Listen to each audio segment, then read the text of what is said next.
Everyone, welcome back to my channel again. तो ये है वो शॉर्ट कुर्ती जिसकी कटिंग मैंने पिछली ही वीडियो में आपके साथ शेयर किया था। आज मैं इसकी स्टिचिंग शेयर करने वाली हूँ और बहुत ही प्यारी है, ट्रेंडिंग ड्रेस बनने वाली है। अब इसका मैंने आज पूरा फाइनल लुक दिखा दिया है, तो इसको हमें किस तरीके से स्टिच करना है और कैसे इसमें लेस अटैच करनी है वो सारा ही कुछ आज इस वीडियो में हम देख लेते हैं। तो यहाँ पर जितने भी मैंने कपड़े लिए थे, कटिंग करे थे, सबको मैंने अस्तर के साथ अटैच कर लिया है नेट को। सिंपली हमें जो नेट होती है उसकी उल्टी साइड पे अस्तर को रखना है और इस पे सिल देना है। तो पहले जो हमारा फ्रंट पार्ट था मैंने सारी उसको अटैच करा, उसके बाद मैंने बैक पार्ट को भी अटैच कर लिया है। अब ये स्टिचिंग में किस तरीके से आने वाला है एक पैटर्न, वो भी आपको धीरे धीरे आगे वीडियो में समझ में आ जाएगा। तो वैसे तो अभी फ़िलहाल मैं इसको इस तरीके से लगा कर दिखा रही हूँ कि ये स्टिच किस तरीके से होने वाला है। और इसका जो बीच में हमने पोर्शन कटिंग करा था मैंने उसको भी अटैच कर लिया है। इसी तरीके से सेम बैक पार्ट को भी मैंने अटैच कर लिया है। बैक पार्ट में हम जिप अटैच करने वाले हैं और यहाँ पे साइड में इस तरीके से प्लेट डलेगी बैक में, जो नॉर्मली हम ब्लाउज में डालते हैं। ये है नेट जो हमने नीचे का घेरा कली वाला कटिंग करा था। तो सबसे पहले हमें इसी को सिलना है। तो अभी मैंने सारे अस्तर को जोड़ के सारे फैब्रिक के साथ रख दिया ताकि वो खो या फिर इधर उधर ना हो जाए। तो अभी इसमें क्या करना है, सारी प्लेट्स को पहले मैं कटिंग करके अलग कर लेती हूँ। इस तरीके से कटिंग करने से क्या होता है, अगर हम इसको 2 या 3 दिन बाद भी सिलें तो हमारा कपड़ा अलग अलग नहीं होता या खोने का चांसेस नहीं रहते हैं। तो मैं बेसिकली सिंपल इस तरीके से कट करके रख लेती हूँ। तो अब मुझे स्टिच करना है इसको, तो मैं सारे पार्ट्स को अलग कर दूंगी और फिर इनको सिलाई से जोड़ दूंगी। अब कली से कली मिला के हमें सिलाई करनी है। तो 4 कली आगे और 4 कली पीछे की तरफ जाएगी हमारी। टोटल हमने 8 कली वाला इसको बनाया था। तो चलिए फटाफट से इनमें सारे जॉइंट्स लगा लेते हैं। और अगर आपने अब तक मेरी कटिंग की वीडियो नहीं देखी है तो आप जल्दी से जाके मेरे चैनल पर कटिंग की वीडियो भी देख सकते हैं, वो भी ऑलरेडी अपलोडेड है। तो यहाँ पर मैंने नीचे कली का डिज़ाइन रखा है और ऊपर मैंने सव्यसाची डिज़ाइन दिया है, जिससे फिटिंग बहुत ज़्यादा अच्छी आती है। तो यहाँ पर इस तरीके से मैंने दिखाया, कली जोड़ के हम इस तरह से कली जोड़ेंगे। तो यहाँ पर मैंने सारी कली जोड़ ली है, 4 आगे और 4 पीछे। अब इसको मैं साइड से भी स्टिच कर लूँगी। जो यहाँ पे खुले हुए पार्ट है आपको दिख रहे होंगे, वो भी मैं स्टिच कर लूँगी। तो हमारा इसमें बहुत कम घेरा तैयार हुआ है, बिकॉज मेरे पास कपड़ा कम था। मैंने तो उसको नॉर्मल घेरे में ही तैयार किया है। अब जो हमारा ये पीछे का पार्ट था उसमें हम सबसे पहले डालेंगे प्लेट्स। तो यहाँ पर मैंने बीच में एक सिलाई लगा ली थी, इससे हम अपना सेंटर पार्ट निकालेंगे। सेंटर पार्ट निकालने के बाद यहाँ से मैंने 4 इंच का निशान लगाया था। उसके बाद इन निशानों को सीधा करा और यहाँ पर मैंने 1 इंच की लगभग प्लेट डाली थी, जिसमें मैंने सवा इंच रखा था।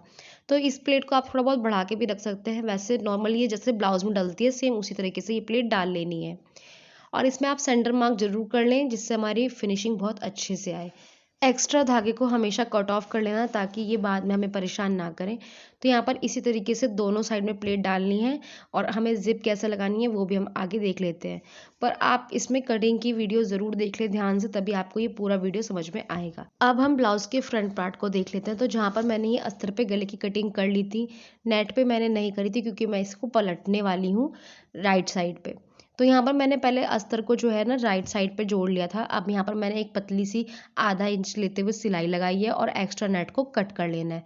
ये नॉर्मली हम सूट वगैरह में जो गले बनाते हैं सेम उस तरीके से मैंने इसको पलटने वाला गला बनाया है। ये काफ़ी ईजी रहता है और फिनिशिंग भी इसमें अच्छी आती है, तो इसलिए आप चाहें तो ये वाला ट्राई कर सकते हैं। अगर आपको नहीं पसंद तो आप बुकरम पे भी बना सकते हैं। और उसके बाद कट लगाने बहुत ज़्यादा ज़रूरी है, जिसके बिना हमारे गले में ये पलटने में पॉसिबल नहीं होगा। तो ये ज़रूर से कट आपको लगा लेने हैं। उसके बाद हमें इसको इस तरीके से पलटना है।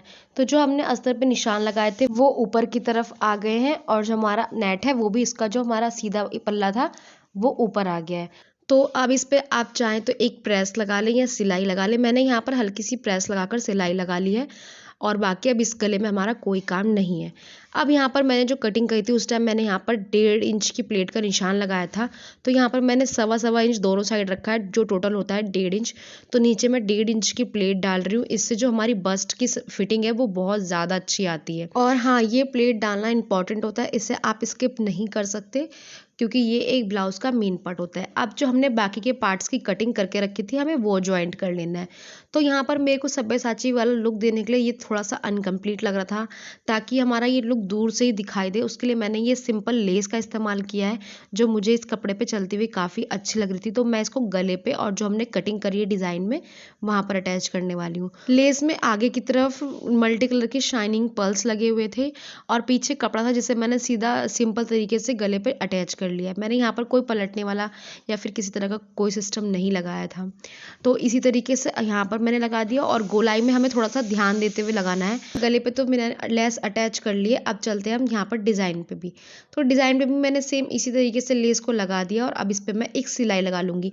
ये लेस पहले मैंने एक सिक्योर पिन से अटैच कर लिया था, उसके बाद सिलाई लगाई थी। ध्यान रहे लेस को हमें ढीला हाथों से छोड़ते हुए लगाना है, हार्ड हाथ से खींचते हुए नहीं लगाना है, वरना ये नहीं लगेगा। लेस लगाने के बाद ये जो नीचे वाला हिस्सा था, इसमें मैंने जो 3 पार्ट्स में कटिंग करी थी, सिंपली बीच वाले हिस्से को हमने जो एक्स्ट्रा कपड़ा था उसको काट के हटा दिया और जो बीच में वो कपड़े की कली निकली थी उसको मैंने जॉइंट कर दिया। अब इसको इस पे इस तरीके से रखते हुए सिलाई लगानी है। बस थोड़ा सा ये ध्यान में रखने वाली चीज़ है जिसमें आपको थोड़ा सा फिनिशिंग में प्रॉब्लम आ सकती है। अगर आप 1-2 बार ट्राई करेंगे तो मेक श्योर वो हो जाएगा। तो यहाँ पर इसको उल्टा रखते हुए सिलाई लगा ली है मैंने पूरे पल्ले पर और इस तरीके से इसको अटैच कर लिया है। तो अभी आप देख रहे होंगे लेस मेरी थोड़ी सी पलट रही है, जिसको मैं सुई की हेल्प से सीधा करूँगी, क्योंकि इसमें लेस जो है वो थोड़ी सी ना हार्ड हो रही थी, क्योंकि मैंने शायद इसमें गोटा पट्टी वाली लेस ना लगा करके मैंने थोड़ी हार्ड वाली लेस लगा दी थी। कोई सी भी लेस लगाने से पहले एक बार ट्राई कर सकते हैं। तो यहाँ पर मैंने लेस को हाथ से टेक लिया था जो पलट रही थी। अब आती है बारी चेन लगाने की। तो चेन लगाने के लिए सबसे पहले हमें पीछे एक नाप ले लेना है। तो मैं यहाँ पर 7 इंच ओपन रखने वाली हूँ, तो मैंने वहाँ पर निशान लगाया और अब इसकी हम कटिंग कर लेंगे 7 इंच तक। कटिंग करने के बाद मैंने यहाँ पर येलो कलर की ज़िप का इस्तेमाल किया है और अगर आप चाहें तो साइड ज़िप भी लगा सकते हैं जो ब्लाउज़ में लगती है, पर मुझे ये ड्रेस के हिसाब से यहाँ लगाना ठीक लगा और कंफर्टेबल भी। तो यहाँ पर सिंपली मैंने जो ब्लाउज़ में चेन इस्तेमाल होती है वो ली और इसको खोल के मैंने उल्टी तरफ रखा और पहले एक साइड से सिलाई लगा लेनी है। सिलाई ध्यान रहे सिलाई चेन के ऊपर नहीं आनी चाहिए। अगर सिलाई चेन के ऊपर आ गई तो चेन खराब हो सकती है, जिससे बंद या खोलने में परेशानी हो सकती है। अगर आपके पास एक दांत वाला पैर है तो वो ज़्यादा बेस्ट है। मेरे पास नहीं था, मैंने भी फिलहाल किसी तरीके से अटैच करा है। तो उसके बाद यहाँ पर मैंने पहले सिलाई लगा ली। आधी दूरी पे आने के बाद चेन को पहले बंद करना है मशीन को रोक के, उसके बाद आगे की सिलाई लगानी है और जो नीचे वो एक्स्ट्रा जिप होती है उसे पलटना है अंदर की तरफ। और अगर आप चाहते हैं कि जिप लगाने पे मैं फुल ट्यूटोरियल डालूं तो मुझे कमेंट करके ज़रूर बताना। लहंगा ब्लाउज इन सब में किस तरीके से जिप अटैच करते हैं इसका मैं एक फुल ट्यूटोरियल ज़रूर आपके साथ शेयर करूँगी। तो यहाँ पर चेन को मैंने बाकी के हिस्से को पलटने के बाद दूसरी साइड भी सिलाई लगा ली। इसमें मैं इतना फुल ट्यूटोरियल के साथ नहीं वीडियो दिखा पाई बिकॉज वीडियो बहुत ज़्यादा लेंथी हो रहा था, तो फिलहाल मैंने इसी तरीके से जिप अटैच करते हुए दिखाया। अब यहाँ पर मैंने दूसरी साइड भी चेन को बंद करके सिलाई लगाई। उसके बाद थोड़ा सा चेन को खोला और एक्स्ट्रा वाला जो पोर्शन था उसको मैंने अंदर की तरफ डाल के अब यहाँ पर भी दूसरी साइड सिलाई लगा लेनी है। उसके बाद थोड़ी दूरी पे आने के बाद जिप को खोलना है और ऊपर तक सिलाई लगा लेनी है।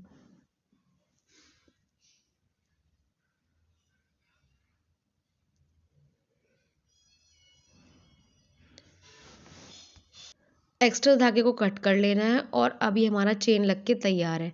जिप लगाने के बाद जो बचा हुआ गोलाई था नेक का उसमें मैंने ओरे पट्टी लगाया और उसको वहाँ से बंद कर दिया, सिंपल जैसे हम नॉर्मल सूट में लगाते हैं। उसके बाद कंधे से कंधे मिलाकर अच्छे से ज्वाइंट कर लेना है और इस पर सिलाइयाँ पक्की कर लेनी है।